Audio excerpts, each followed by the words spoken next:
Hi, my name is Santino Jameson, and today I will be presenting my Capstone Multimedia presentation. And today I will be highlighting the Flint Soapbox Derby, which is the nonprofit organization that I chose to spend my 20 hours of service at, and I'll be telling you how it affected me and my personal experiences with the nonprofit organization.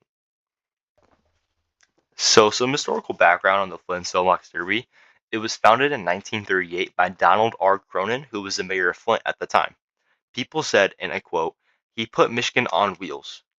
He had people saying this because he found a permanent location for local youth to learn and assemble and race soapbox cars. He built the Cronin Downs racetrack as well, behind Flint Southwestern High School in 1969, where you can still see it today. This track has also had remarkable achievements since the building of the track. For example, there have been 3 world champions in Flint to come out of that race, and it is held as one of the only remaining soapbox derby tracks in Michigan. The main mission of the Flint Soapbox Derby starts with Casey and Kevin Cronin, who are the current owners of the organization. They strive to bring together the Flint community, promoting child involvement and team building skills through the construction and racing of their cars competitively or just for the fun of it. They also want the kids to obtain certain STEM skills and techniques to help them with their future careers or their everyday lives. Not only do they get members of the Flint community to participate in this organization, but they also get people from that live hours away to come to Flint and participate in these workshops and races. And that's very significant because it shows the impact that this organization is having on the entire state of Michigan as a whole. And that brings to my last point of their mission, is to be welcoming, which they have been very welcoming to all kids and even us with my group who did their service at the Flint Soapbox Derby, and it made all of our experiences much more enjoyable. Some scripture passages that I thought really captured the overall message of the Flint Soapbox Derby was Jeremiah chapter 7 verses 5 through 7.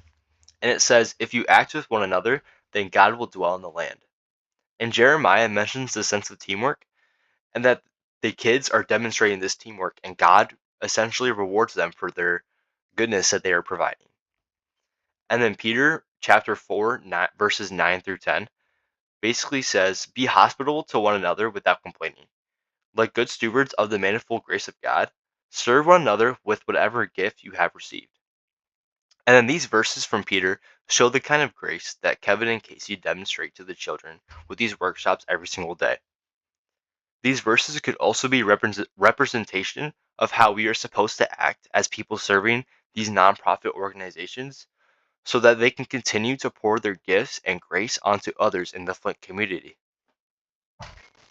So I found this experience with the Flint Soapbox Derby having both its ups and downs. I personally knew Casey before going into this, and it was really cool to see her again and see all the work that she has put in to build up this Flint community and with the Flint Soapbox Derby in general. And the first day that we went to the warehouse, it was very fun helping with the cars and meeting everybody in the warehouse and exploring the entire thing. And the second day we went, it was kind of sad because we found out that Casey and Kevin were losing the warehouse that they have had kept all their cars and had all their workshops and all their supplies kept there for years.